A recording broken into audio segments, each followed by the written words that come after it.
This is NASCAR on Prime.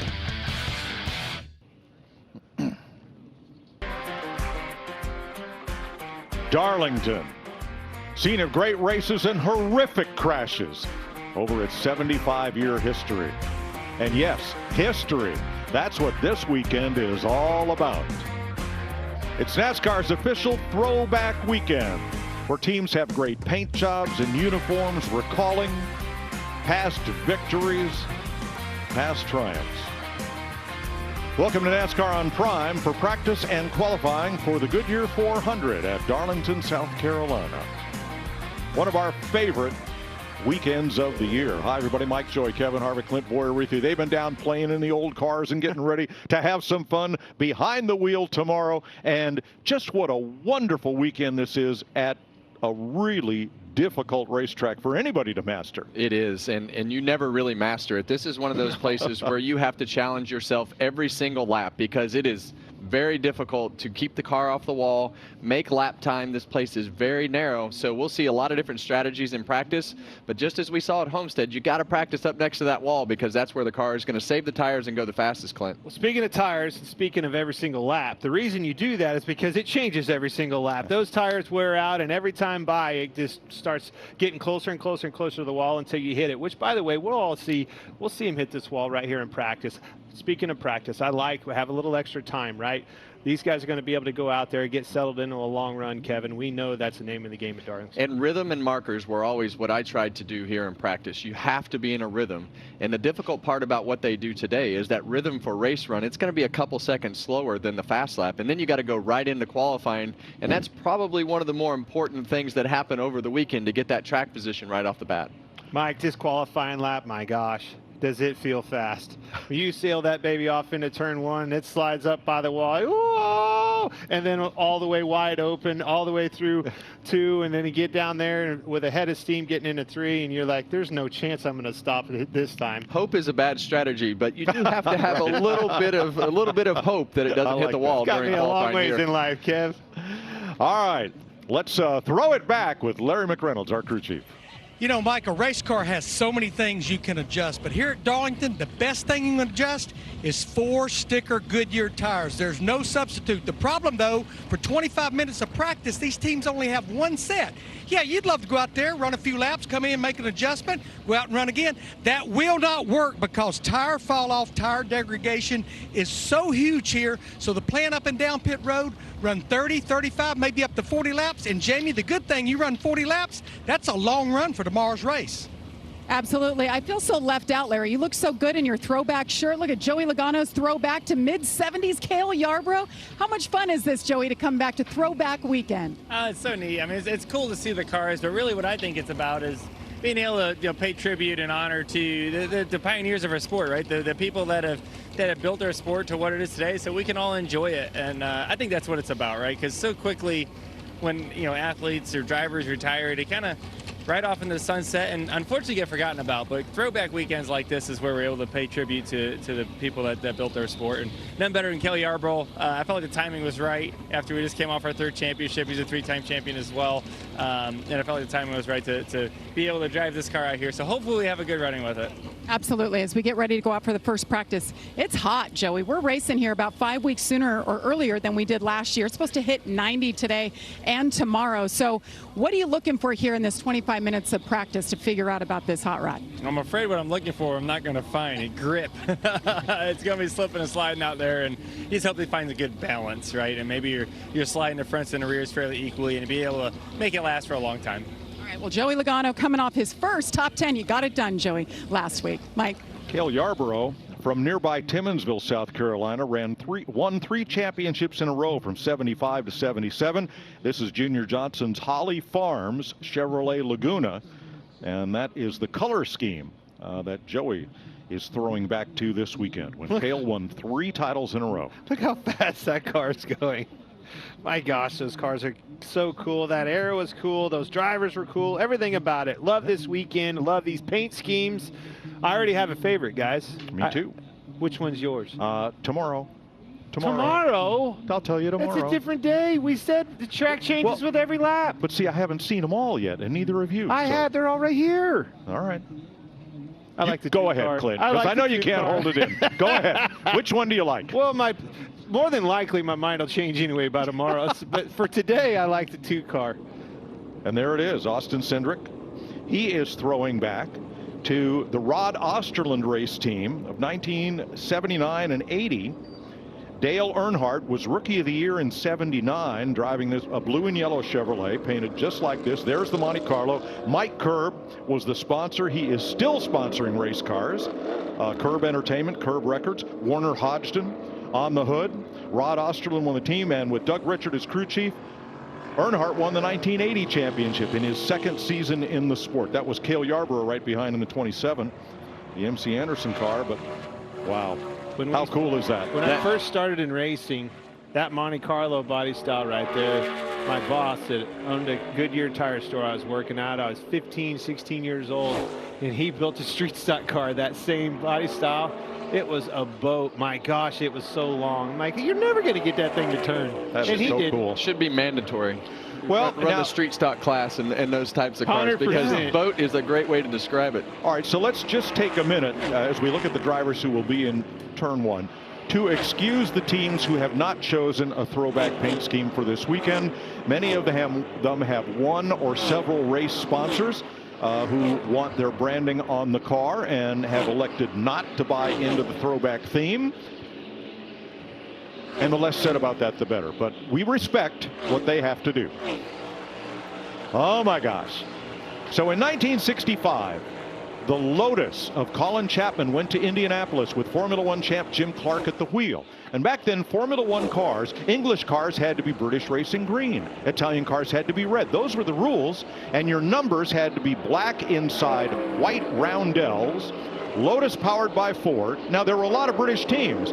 So the Brabhams had a gold stripe around the nose. Colin Chapman's Lotuses had a yellow stripe around the nose. And that is the car that Jim Clark rode to victory in the 1965 Indianapolis 500. And Leonard Wood, who you saw there, was the crew chief.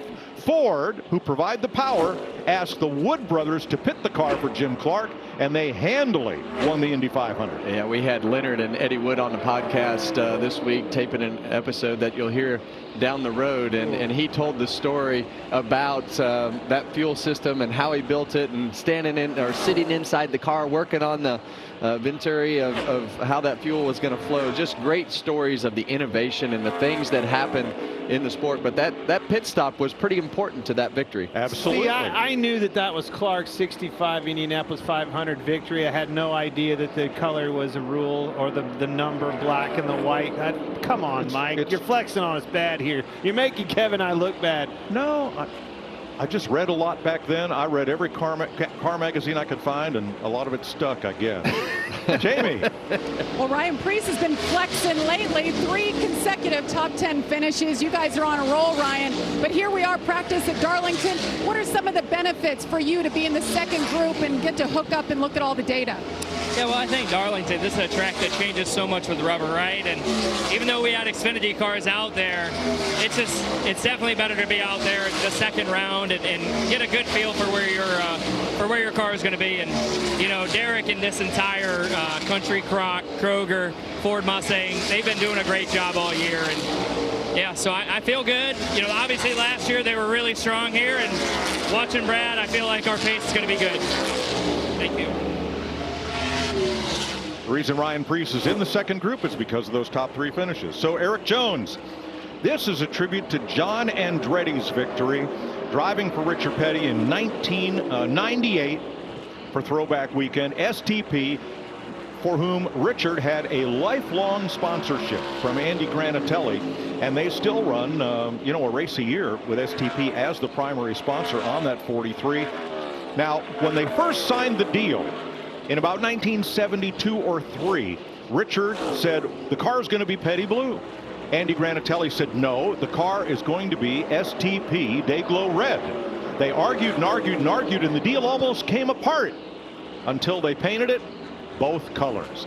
And that's what you see. It's way down on the apron right there, Kevin. Seeing cross is pretty low. And to me, the next gen car, Gen 7 car here, that is the old school line with the old car, and Eric's trying to make this work as you see him running the bottom of the racetrack. I found when I drove this car, it would run fast down there on the apron, but it was super hard on the tires. In 3 and 4. In both ends. You saw him on the apron in 1, and through the middle, you're going to see him try to as low as him running low right here, just looking for something different. But I find it to be super hard on the right rear tire and hurts it on the long run.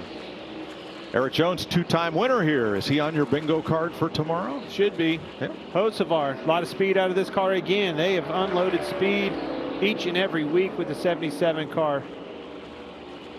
And you see he's got the opposite, that high entry into 1, gives you a little better angle through the middle of the corner. That's a very unique corner through 1 and 2. Carson has a lot of speed, but I think that later in a run and later in the second half of the race, his entry into 1 and up against this wall is definitely what you want to do to take care of the tires to make that car good on the long run. Hocevar started second to Bubba Wallace here last fall. There's Barry, you see him on the pylon as well, right behind him. Again, another car that's just really delivering speed out of that race car each and every week. Look at the pylon. Now, hats off to our Fox Graphics group. They have even incorporated the throwback numbers into our pylon. Well done. Look at that 21 there for the Wood brothers. They call it a roundel, Clint. I don't know why. Roundel. So 42, John Hunter Nemechek. Remember when his dad ran that paint scheme for Bell South for car owner Felix Sabates? 42 Cup car, Chevy Monte Carlo. That's got to be neat. Anytime you can throw it back to anybody, right? Any one of your legends. But when your hero is your own father, doesn't get any better than that.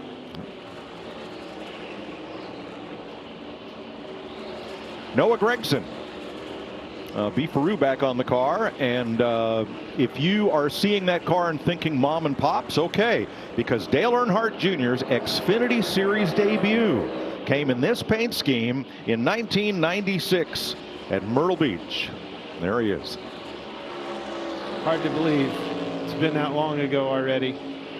Well, Clint, we are getting old. Thanks, Kev. You're getting there quicker than I am. I know. I don't mind growing old. It's growing up that I'm opposed to. Well, you don't have to do that, Mike. Okay, thanks. Thanks, Kev. I don't have that. You don't have that problem. You'll never have that problem. He's never even thought about it. Yeah. He's going to be our 90-year-old teenager one of these days. Capability is a real thing, and I don't think that one's in my capabilities. Alex Bowman honors Jimmy Johnson's 2012 Southern 500 win. After a number of very close calls, Hendrick Motorsports got their 200th victory right here in 2012 with that Cobalt Tools Lowe's Chevrolet. Took a lot of our fun out in those years, Kevin, that guy, and that paint scheme. My gosh, he was a selfish race car driver. Yeah, that 48 car with Jimmy and Chad Knaus as the crew chief and Hendrick Motorsports and everything that they were able to accomplish during that time, won so many races, and definitely was hard to beat. Just ahead of him there, Cole Custer. Now the Haas factory car. If you're thinking Mr. Excitement, Jimmy Spencer drove that paint scheme for Chip Ganassi Racing in 2002 with a big Target bullseye on the hood. I mean, that's exactly where it takes me. Yep. Nice job. Jimmy Spencer, his whole family. What a legendary family and everything that they've done. He's so much fun. Every time you run into him, it just makes you smile. And he's exactly the same. He came into the golf cart store a few weeks ago, bought a cart, and he is identical to the way that he used to be. Still talk to Jimmy every once in a while. What a great man. Custer 13th on the board right now. The 99 for Daniel Suarez. I mean, thousands of race cars have carried the Quaker State colors. Probably most notably Steve Kinser. Was it Steve Kinser, World of Outlaws, carried Quaker State? One of my quick all-time heroes. There's only a few kings in life, and he is certainly one of the kings of motorsport. I may be confused because I know he had Valvoline for a long time on Kinser's sprint car. He always, that green was the first one. But you could say Brett Bodine, who won his first Cup race in a Quaker State car for Kenny Bernstein. Or yeah, just keep going. Yeah, there's a long list. They didn't have bad drivers in them. No. Well, you see some of these iconic brands that have been in the sport for so long, and Quaker State is just a motorsports iconic brand that is top to bottom, had so many vehicles that are you can identify to be top level in their division. It's got to be a throwback to Ward Burton. It is, because Tommy Baldwin, who was the crew chief on that Caterpillar Dodge when it won the Daytona 500 for Bill Davis Racing with Ward Burton. Uh-oh, trouble off turn 2. Got somebody around. Got a lot of smoke over there, and it's John Hunter. Check the tires out. All good here. I think it is all good, Kev. But they're still up. Well, we saw John Hunter. He was being very aggressive right up next to the wall, doing exactly what you need to do to get that rhythm down as a driver. See what happened here. Look it over. You're running good laps there, so we can talk about it. He's already in. You can see the smoke. Yeah, I'd have been getting in the corner, more than likely probably crossing that apron, Kevin. And I think that the crossing the apron, you'll have to cross the apron, but it just makes the car a little bit unstable as you come off the apron back up onto the racetrack. We saw that with Eric Jones. We saw how much his car was moving around earlier as he would go on and off of that apron. So probably just lost it as he went up the hill, and based on the skid marks in turns 1 and 2.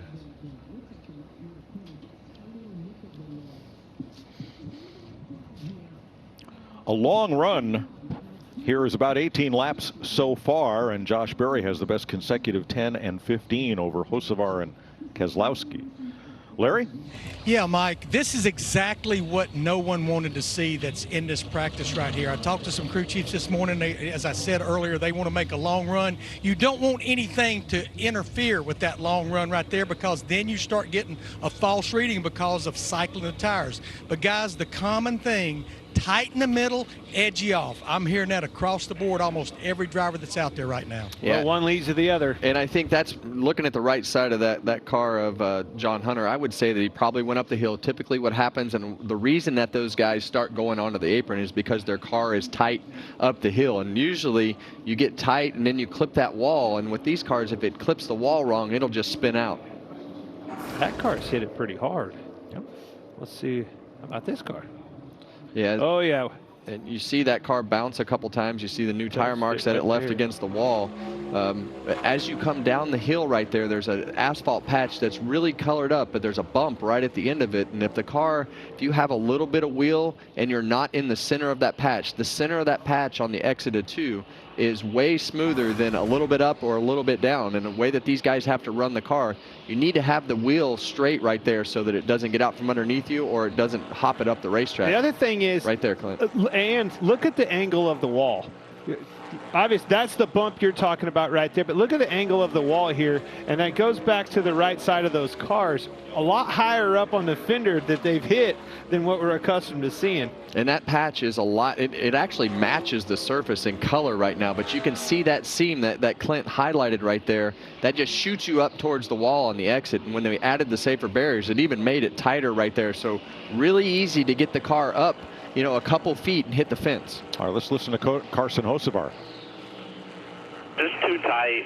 Entering 1 right now, even firing, I'm okay, center off, but then as I build, the tires get hot, I get really stuck rubber 1 and 2. That when I get to the rubber match, I just get tight. Like I almost have to start below rubber and then cross. And that'll be the battle that they fight all weekend, is that rubber will move around. The hot spot will be on the apron, then it'll be left sides on the hash marks into 1, and then they'll start running that high line. But you have to be able to adjust. When that comment starts to happen on the radio, you need to move down and find a cleaner groove. So they will chase that rubber all weekend and have to adjust their line. And that's what Clint was talking about as we open this show. You're going to have to be versatile, but you're also going to have to search every single lap, because sometimes it'll be the rubber, sometimes it'll be the tire wear, and sometimes it'll be the way that your car is handling. So you're in a constant search as a driver as to where you need to be on the racetrack. The other side of that is you're never comfortable at this racetrack. You've heard them all tight. All right, front turns, no good. I need some front turn. Okay, let me free the car up. Whoa, whoa, whoa, whoa. Now I'm way too loose, way too hard on the right rear.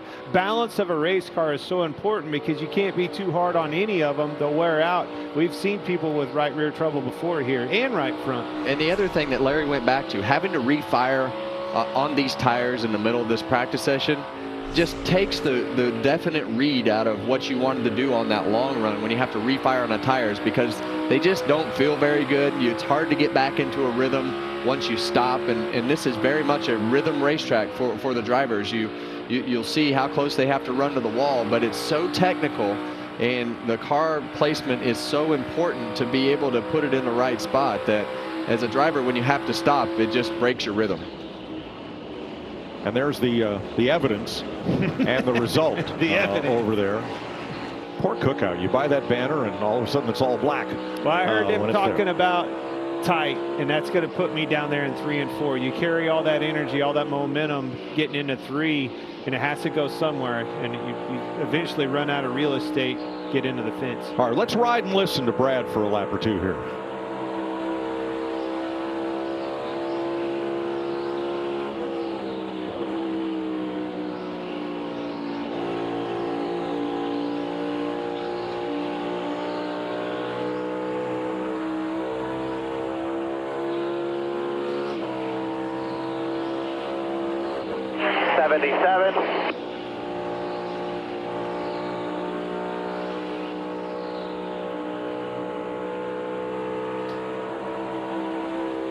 Yeah, that's pretty good. A really good refire.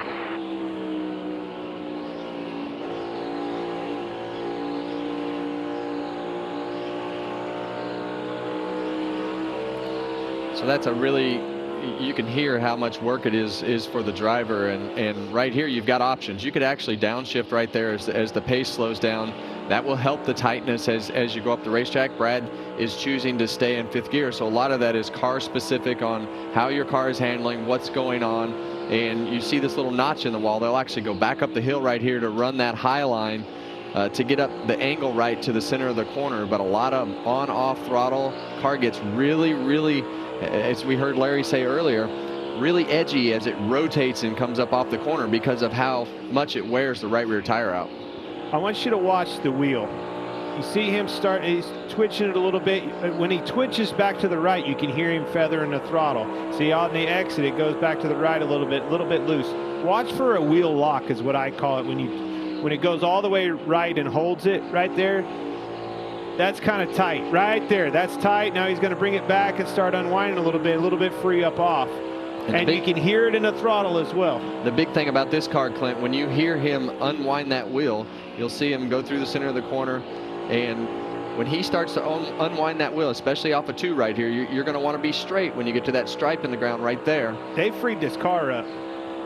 That car's pretty free. It sounds like you could see him, twitching the wheel a little bit and feathering that throttle. He's walking it through the corner with the throttle, so to speak. He won this race last year. This has been one of his better racetracks since coming over to what is now Roush Fenway Keselowski. Well, they need a good run. 17. And the thing that will lead them to a good run on a racetrack that they think that they have success is qualifying good. They've really struggled on the qualifying side of things. We saw the 17 and 45 had that contact, and Brad was able to take advantage of that scenario right there, running 3rd and go on to win the race. It was a hard one to call. I was absolutely crushed for Chris Buescher, but to watch his owner after a little bit of a swell find victory lane was pretty cool. Big win for him. They took care of business. At the end of the day, they got knocked down with one of them, but took care of business with the other. That ended a 110 race winless streak for Brad here last year as we look at Riley Herbst. This is important for these young guys to be able to get into a rhythm and learn this Cup car. So on board with SVG here. That's a pretty hard shot, Clint. And I think it's a perfect example of getting in, and if you don't, I heard you say go up, that wall kind of comes out. Make sure you almost turn right to get an inner right on the wall. But if you overdrive that corner with all that speed, all the momentum that you carry off of turn 2, it'll drive you right into it. And that's why your markers are so important here. Driving in just a little bit too far and carrying just a little bit too much speed, that car under braking and downshifting, if you get in there a little bit too far, all of a sudden it just goes into a 4-wheel drift, and the only thing that stops you is the fence. SVG ran here last fall, finished 26th. As we look at Austin Hill. When I heard him getting tight, I started looking at the wall in 3 and 4, and then the exit of 2. And when you're tight like that, you have to back your entry speed up and get the car in the right spot so that you can, when you're slow on entry, you have the option here to throttle back up to the center of the corner and lift again. So I'm so glad you said that. That's for me, that was always hard to find that balance and find the rhythm in that. So, all right, I'm with you. Back up the corner so I don't drive up and just smoke the fence getting into the corner. But then because you back the corner up, it makes you pick up the gas sooner and drive a push into it again over at about the 3/4 mark. That was always a tricky balance for me to find that happy medium. And when you look at guys like, let's just use Larson, for example, we know he'll be good up against the fence, but they'll actually throttle back up to the center of the corner, and sometimes they'll tap the brake a little bit to the center and lift, but that's how you manage that speed. You can't drive the car in further here, or you risk on both ends. You'll risk driving straight in the fence, just like we saw Shane do right there. And it won't be a love tap either. No, I'm coming in, and it's flat. You're going to be disappointed in me. Austin Dillon.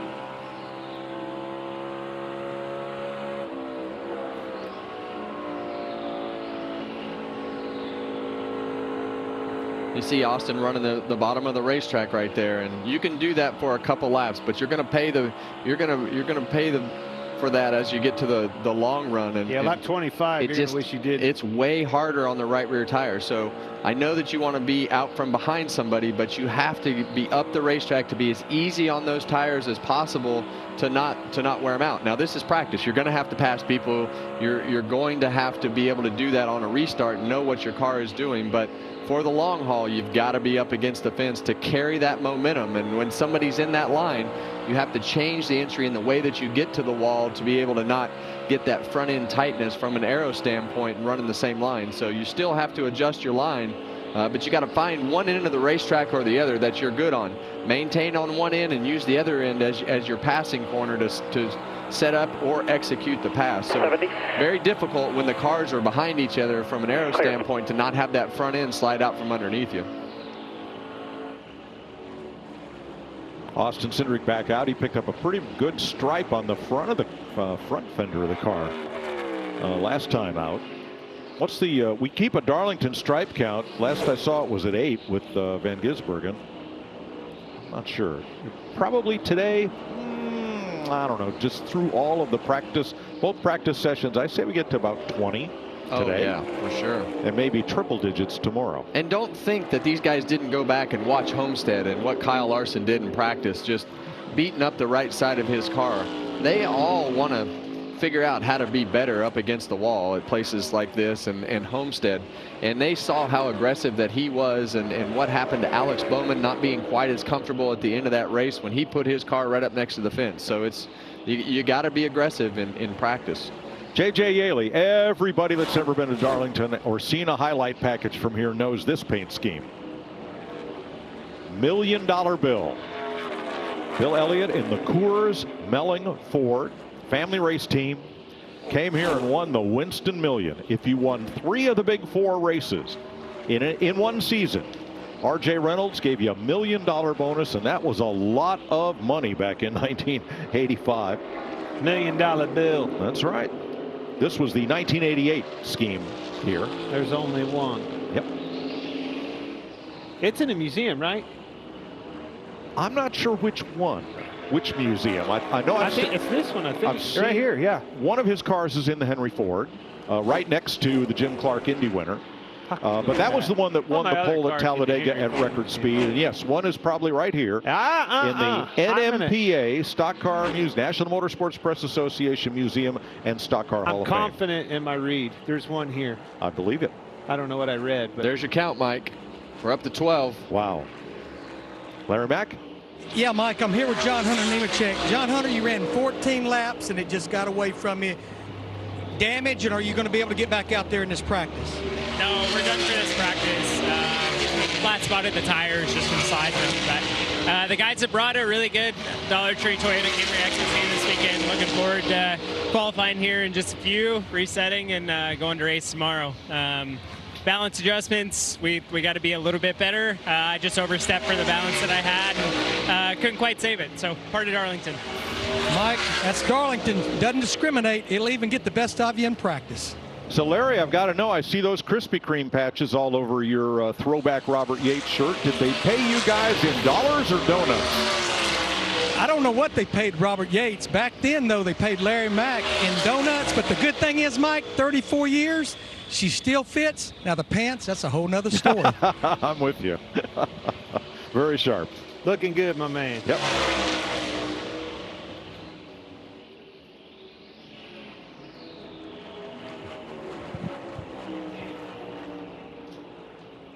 Alex Bowman out, continues to run. Searching for speed. He is 14th of 19 in this session for individual laps. Quietly had a good year. Been running really well. Runner-up in the Daytona 500. And yeah, this is top 5 since. This is difficult right here, getting onto pit road. You see good him practice, yeah. come off the racetrack, and here at Darlington, you use your same lift point that you technically would on a race lap to get down the pit road. It's just you can't see it. It's so far down on the bottom. And so slick on the old tires and the rocks and the dirt. Tires. Wow. And hard to practice. You go out here and you're maybe 30 laps in. You go out there at speed and try to do that in a green flag, situation, wide open. It is very, very challenging. Probably a little better to be safe than sorry in that. I'd rather lose a second than miss pit road.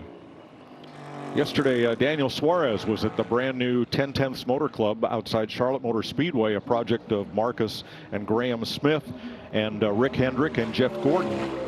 It's a road course, and they were there to have participate in a celebrity pro-am. Catherine Lake was there, Scott Pruitt, Boris Said. A lot of great racers were there. Jeff Gordon won it. Of course, he does have a lot of laps. He helped develop that course. I was going to say, it's his track. Well, yes. Home track advantage. It was all for Speedway Children's Charities, Clint. It was for a great cause. Oh, boy. Yeah, this was the first ever race on that new track, and that is my son Scott climbing out of his Camaro. He won the pole, congratulating Peter Kloot there, the second-place finisher, and Ket Adams third.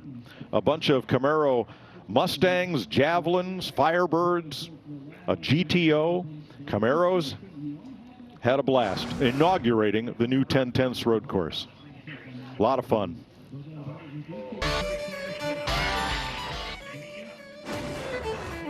A lot more stories, a lot more throwbacks to come with our second round of practice.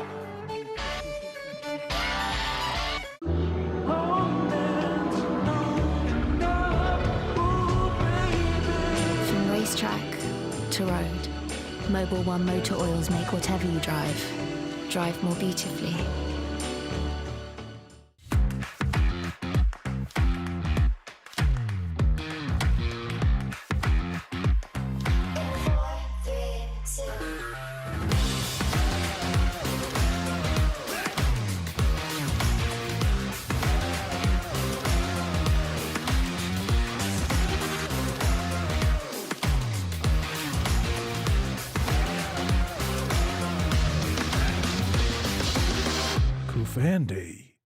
Welcome to the breakthrough era, the get knocked down and get back up era, the yo, how did you do that era, the keep playing era.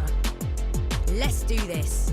Play for the performance, the speed, the thrill, the dream, the joy. Play for the culture. Play for the breakthrough.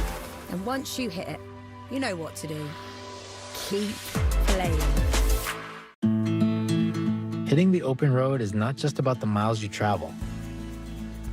It's about the freedom you find along the way, where relaxation embraces the spirit of discovery, where technology seamlessly blends into the background, where innovation meets dependable design, and home comforts are always within reach. Because life's best stories aren't written inside four walls. They're lived out here. Every hero's story has a humble beginning. Every legend had to earn their stripes. Guys like me aren't supposed to do that! Every superstar had a dream. It's been a fairy tale season.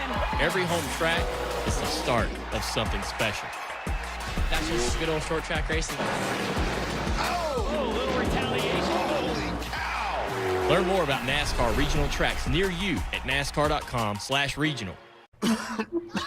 You're sick, on vacation. And now your wife is faced with going out there, with them, alone. But mom's having none of that. She got you a virtual visit with Amazon One Medical. And soon, beds will get delivered right to the hotel. Because no one gets out of joyful family fun. No one.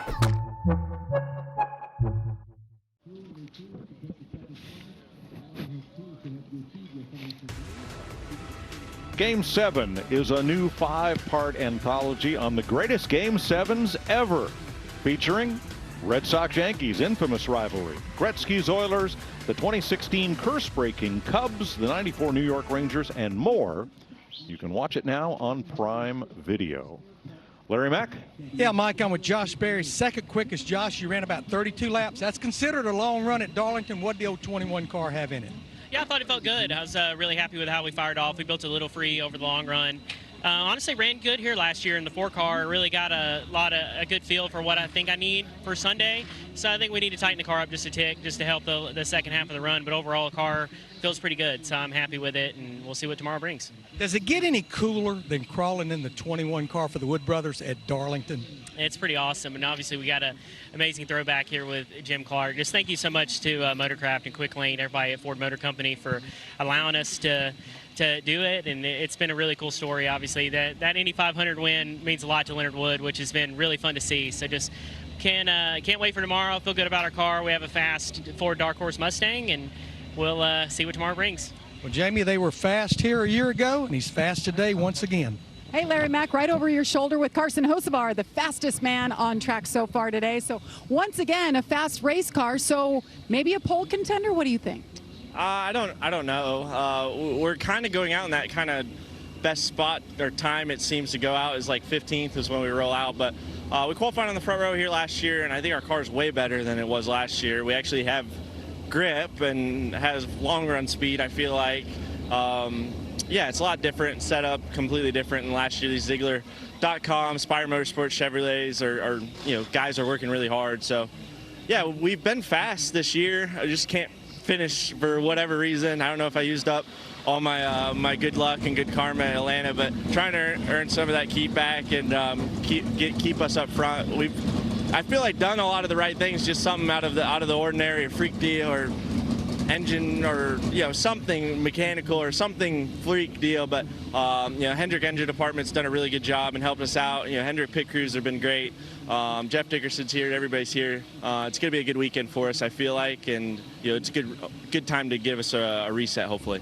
Well, so far, so fast for Carson Hocevar, Mike. Absolutely. He ran 39 laps in that session, and almost the most of all drivers. Daniel Suarez ran 40. So we're going to adjust the stripe count and clean some of them up before we get ready to qualify. Round 2 practice coming up next. What if you could have shades like these for a fraction of big brand prices? With Shady Rays, you can. We're an independent company, so we do things differently. We offer high-quality polarized shades for a reasonable price. And we personally replace shades that get lost or broken. So far, we've racked up over 300,000 5-star reviews. I founded Shady Rays so that we can have sunglasses that stand up to whatever life throws at us. Order now and get 20% off site-wide at shadyrays.com. The MX5 Cup is the absolute pinnacle of action at the racetrack. Here we go! Oh, I'm so excited for this. It's a high-intensity chess match at 130 miles an hour. Absolute carnage! There's a different breed of driver out there. We are starting a new era of racing. Woo! I can't even remember a time when I wasn't racing. Away from racing, I don't have a purpose. It's consumed me. For 6 years, I was the only female racer. Now being a team owner, I manage everything. Also, I'm a mom. It's exhausting. This is my rookie season. It's a lot of pressure. But I want to be the best driver, not the best girl driver. Oh, I want it so bad. You or die. Turns out we know what we're doing. The following stunts are performed by protection. Don't try this shit.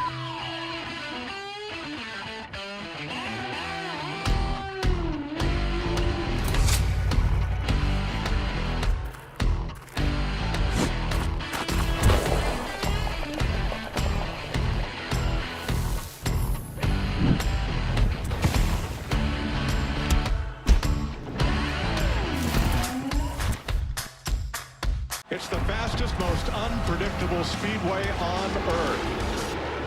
Iron made this place. Mined, smelted, forged. And every spring, we gather round and celebrate. Iron sharpening iron. Oh, he gets tattooed! But in order to take it all home, you need nerves of steel. The big one is back. Get your tickets now at TalladegaSuperspeedway.com.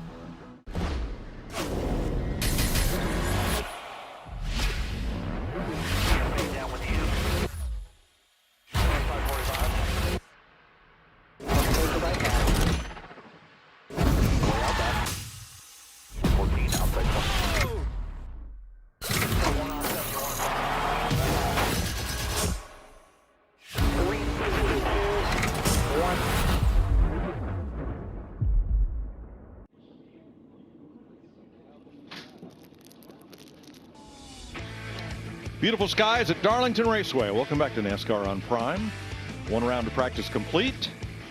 Round 2 in the offing here, and then we'll qualify. All right, Clint, there's your corner. Well, this corner becomes difficult, and you see a lot of the front fenders have scrapes on them, and this wall actually hangs over the racetrack, Clint, and that's why we're seeing a lot of those. It happens in several parts of the racetrack, but this is the exit of turn 4, and when you see this wall right here, you'll see a lot of these guys kind of drive down the racetrack because the arc of this corner, the arc of this wall you can see the difference in, it makes everybody drive almost straight to the fence right there. So well, I'm going to use it. Look at this part right here. That isn't exactly, I don't have my protractor out, but that doesn't exactly hold perfect. Wait arc. A second. You're gonna run into trouble right about there if you follow that wall. You just used a word called protractor. Did you actually use it? Do you know how to use it? I'm impressed. You actually went to math. Here are the drivers you'll see in Group 2.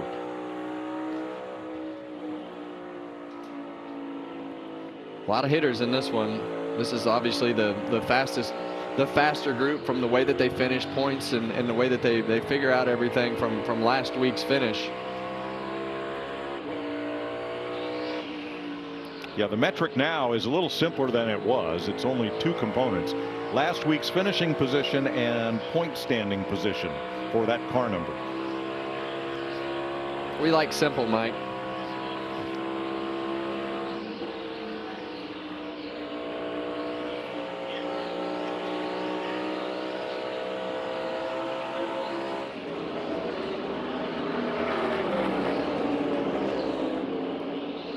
Denny Hamlin throwing back to Carl Edwards.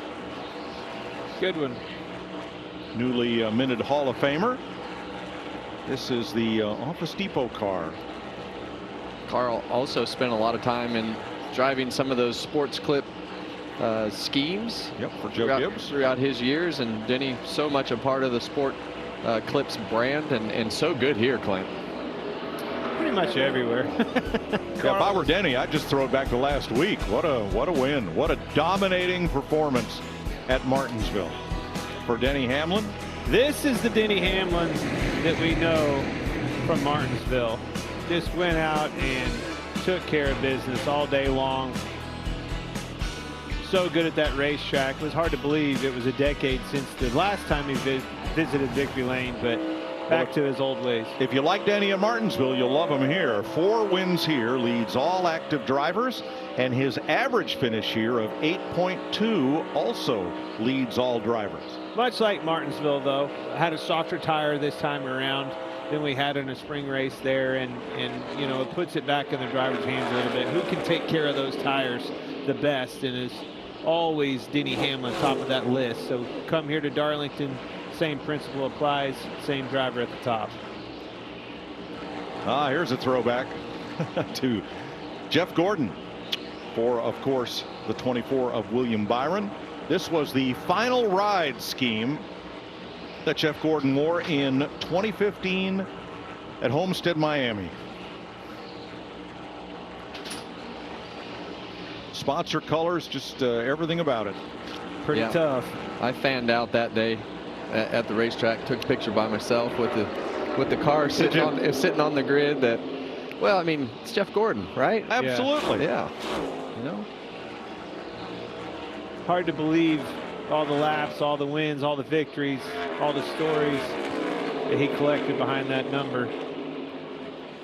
And so many great paint schemes from DuPont and Exalta through both names through the whole era of Jeff Gordon and on through to today. They still have great schemes. Now, I saw a great, I guess you'd have to call it a meme on social media of this paint scheme. This was Terry Labonte's paint scheme in the Rick Hendrick 2003, Terry's last Cup victory, which came here at Darlington. But there's a meme on social media that instead of Tony the Tiger on the hood, it's a picture of Rick Hendrick on the hood.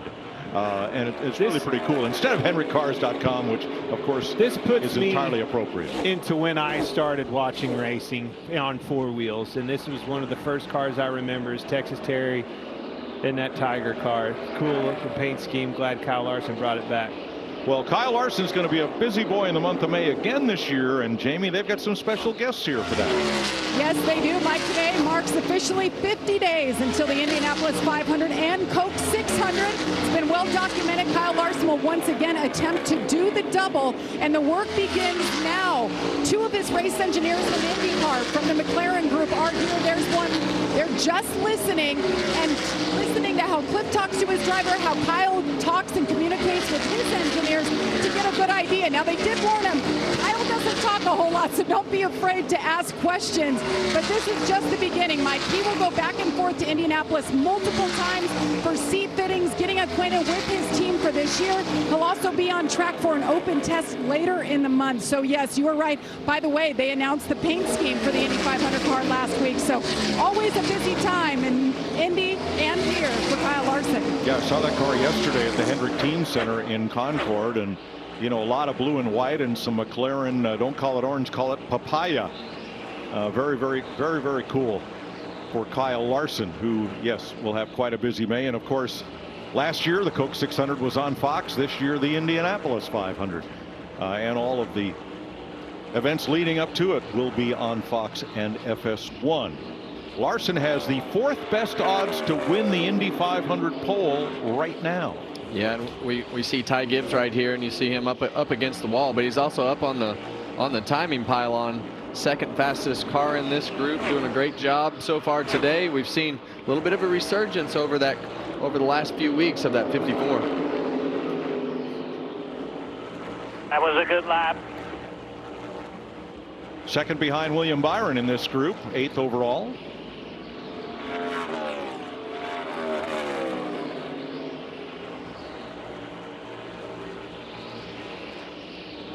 Ryan Preece, 3rd in this group, 11th overall.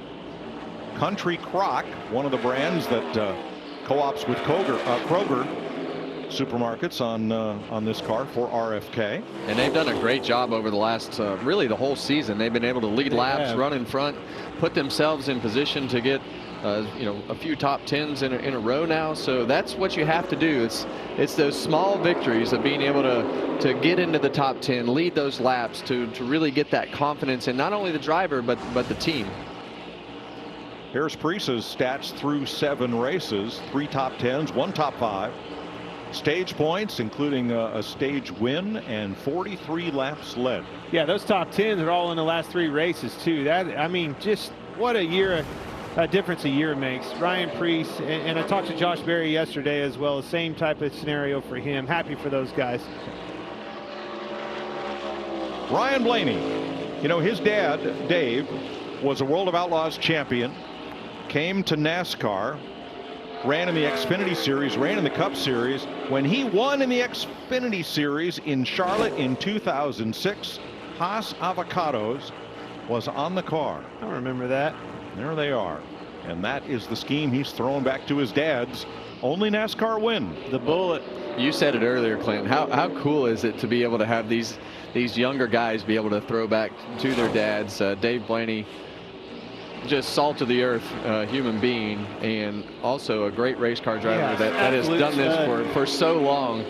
Ryan Blaney following right in those footsteps of being a stud, and being able to throw back to him is obviously something that is got to be pretty fun for Ryan. What a family. I mean, a family tradition. The roots run deep. Both brothers were beasts behind the wheel of sprint cars, Dale and Dave Blaney. And it started with their dad, Keep Lou, going, baby. was a big star out of Ohio.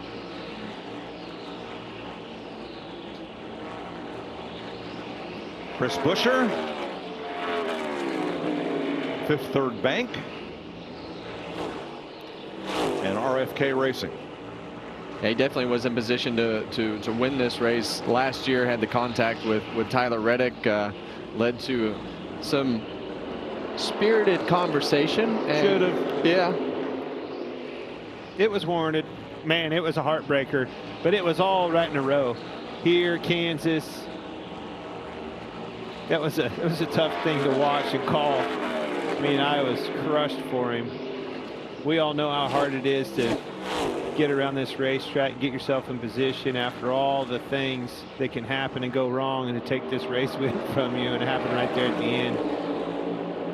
Larry? Yeah, Mike, Chris Buescher just told his crew chief Scott Gray, said, I'm really happy with the 17 car down in turns 1 and 2. I just need a little something from the middle of turns 3 and 4 off. The car is just not down in the racetrack on the exit of 4.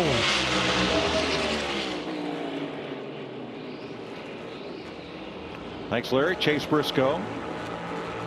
This is not a Martin Truex Jr. throwback, but you could be forgiven in thinking so. It's okay. Yeah, use it. Go with it. Let's do that. Let's call it a throwback to Martin Truex. Throw it back to him at this racetrack. That's right. Let's go back to last fall with his big win. The bold statement. He took it from him. Driving the 14. Briscoe on the bottom. Yeah, taking the pass, taking the win. Needed to win that race to get in the playoffs, and Stewart-Haas Racing at the end of their life there. And may have been a big part of, I mean, that's the reason why Joe Gibbs took a chance on him. I mean, he showed and proved that he can get the job done against the best at one of the hardest racetracks. Well, and he was the only guy to finish in the top 5 here in both races last year, so that win wasn't a fluke. It's a racetrack that he's run well at, and look to do the same thing again in this Joe Gibbs racing car. Yep. For that reason alone, I would want him on my fantasy team this week. Don't tell Clint that. I would not want to own this camera. No, it won't be there long. Kyle Busch. Not for anything Kyle would do, just, you know, things happen here. Yeah, on any car. It had nothing to do with Kyle. It was just in general. Struggling a little bit with the 8-car Kyle Busch. It's a good racetrack for him. Really good. We lacked a little bit there on the front end, the first 5 or 6. Really good now. Well, 2 or 3 best car right now. There it is. How about that? Gave up a little bit on the front side. That's experience. That's wisdom with Kyle Busch. We know long runs are important. Save those tires. Don't give me that big lap up front. I want to see that big lap on lap 25, 30 on down the road. And you're exactly right. You can be a little bit off at the beginning of these runs, and not going anywhere anyway. As this race goes on, the grind of this race and being able to stay consistent and keep your car handling and keep it as clean as possible on the right side.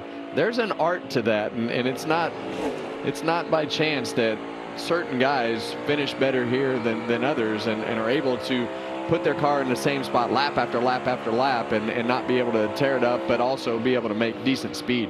All right, so Kyle Busch didn't win a race last year, but he was part of that 3-wide finish, the closest 3-wide finish ever at Atlanta early in the season, and he finished second to Chase Briscoe here last fall, so he is competitive. Don't count him out. Tyler Reddick. Another car we know that likes running that outside, is comfortable running there, always finds good speed while running up there. And speaking of speed, best consecutive 20 laps. Look down the old list. Don't have to look far. Tyler Reddick, number 4 on that list.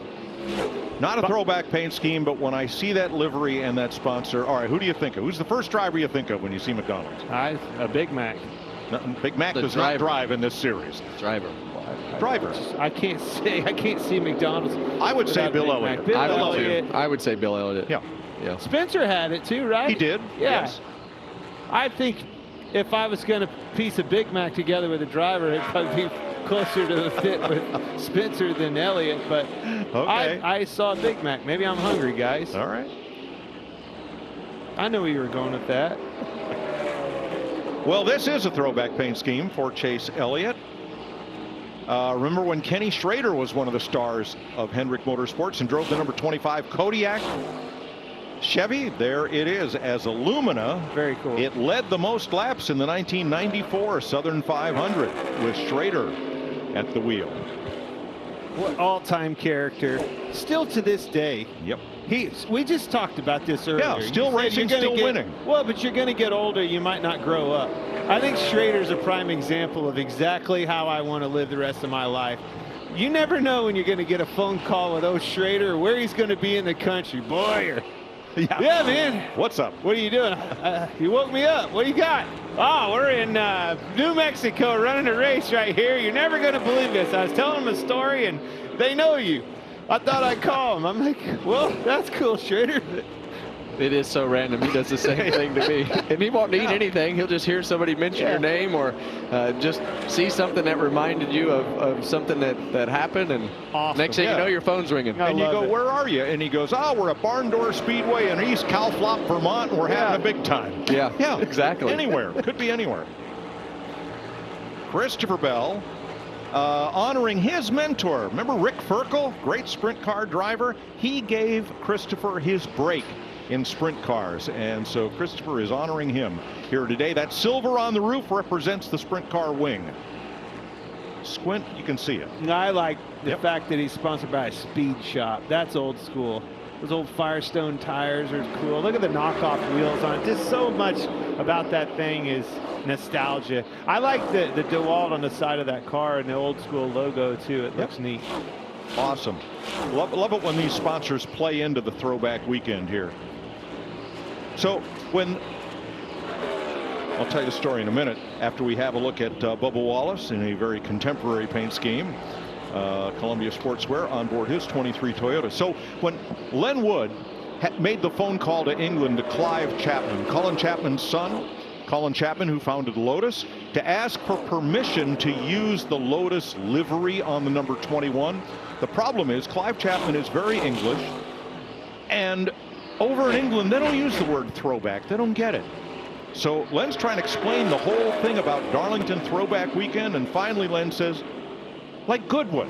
Oh, Goodwood, you know, the revival and, you know, the wonderful things that happen there with the old cars. And that's how they put it together that this was the right thing to do. And he says, yeah, it's like Goodwood, but it's a regular season race. It's not a revival vintage car weekend.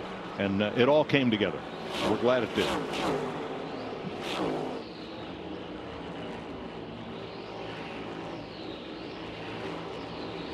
Ross Chastain. 1 and 2 look better.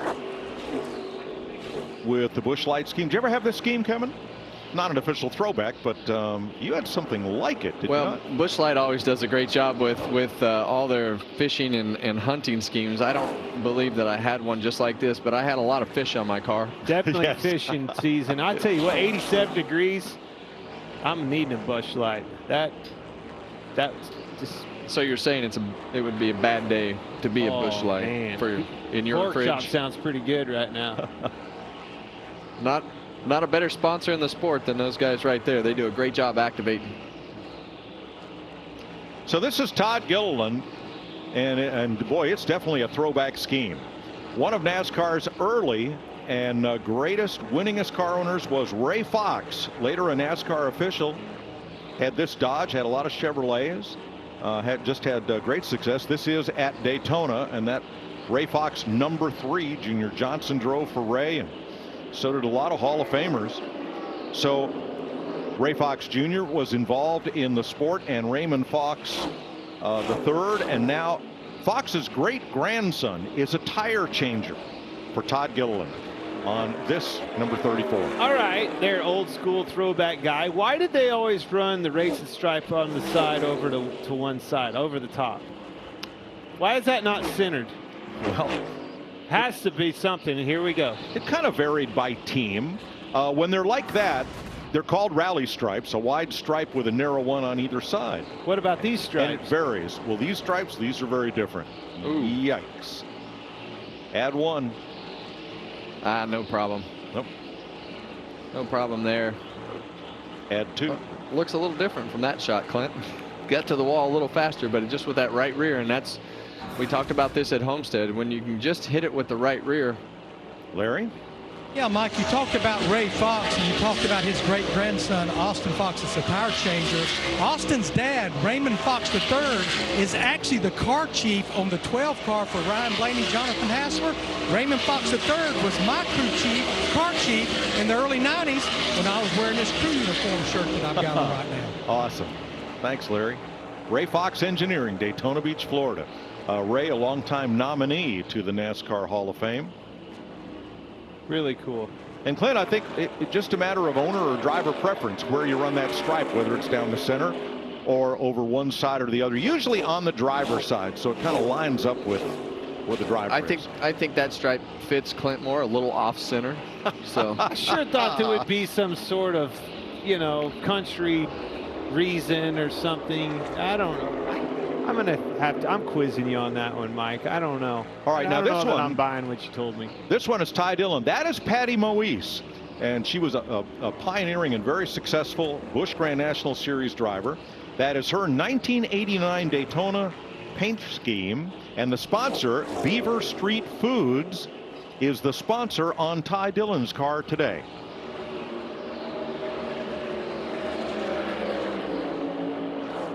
That's pretty cool.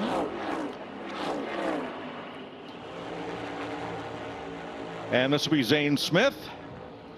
And this is a throwback of a little different kind. It doesn't throw back to a race car, but that logo of Long John Silver with the parrot on the shoulder appeared in that chain's very first location in the 1970s. That was the first branding for the seafood chain, Long John Silver's. This is big slide off of turn 2.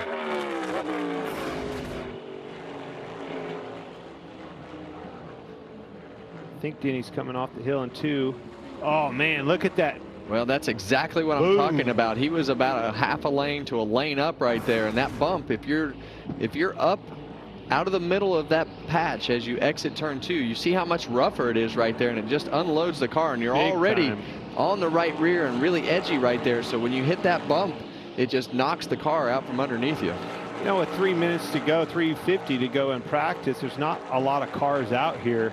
It tells me these guys are not happy with the handling on their cars, needing some adjustments. What's the stripe count, fellas? Well, there's not a lot of cars out there. Well, I don't know where it's at. It was a dozen at the end of the first practice. We're at 20. Yeah, that's about right. I can tell you from other than Nemechek spinning around, that moment we saw with Zane Smith was about as close as it gets without pulling out a backup car. And that's what happens here as you get towards the end of these runs. It feels like you're driving on ice.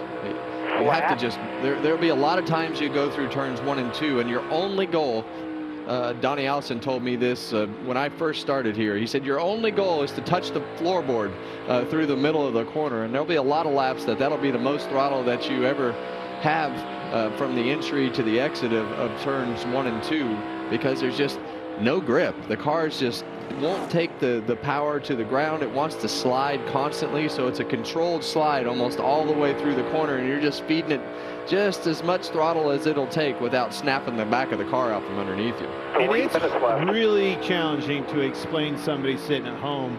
When you say slide, I'm talking, and I promise you, sliding through the corner, just like you feel like on a gravel road or on ice. That thing is sliding through there, and you're driving it through the corner with the throttle and a little bit of input in the wheel guiding it. So Logano, we're certainly working on long run speed. His last lap was about the same as Carson Hocevar's last lap, and Hocevar has the fastest individual lap of practice. But Logano's fastest lap in this session was almost a second slower than Hocevar's. So not looking for time trial speed here, but for long run stability. Jamie? Well, Ty Gibbs, you guys mentioned him in the 54, 8th on the board, overall second quick in this group. Pretty happy with the car, just a little tight, but he has a new face on his team this year, a new car chief in Cheddar Smith, a very familiar face, especially for our man upstairs in the booth, Kevin Harvick, longtime car chief for Kevin alongside Rodney Childers. He actually made the move over to Spire this year, but found out this week this opportunity came up and he made the move. Now, I talked to Chris Gabehart, who oversees the Gibbs cars. He said, we tried to get him in the offseason, but things just didn't align. And they were able to come to some kind of an agreement, got Cheddar over here. So it's first week on the job for Gibbs. Well, a lot of experience right there. Cheddar was Robert Smith is his real name. We call him Cheddar, but he was the car chief on the 4-car for the whole time that I was at Stewart Haas Racing. He was the guy that buckled me in and out of the car for the last several years. Every time I got in or out, he was standing right there. So a lot of experience, and for a young driver, that's a big deal. I like what Jamie said right there. Something had to, they worked something out. In other words, that doesn't happen through the season as it's already started, whether we're, 1 race in or 20 races in, you don't see a car chief jump ship during the season very often because of contracts and stuff like that. 30 seconds to go in this second practice session. That will finish things off, and we will turn over to qualifying.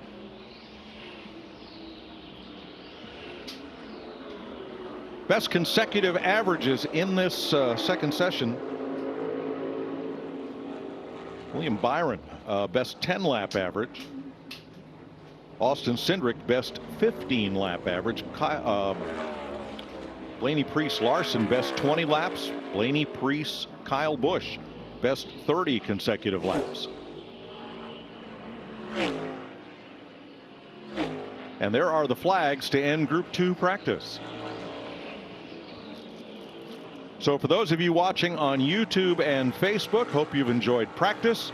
Coverage will continue on Prime Video with qualifying shortly. Carson Hocevar, fastest in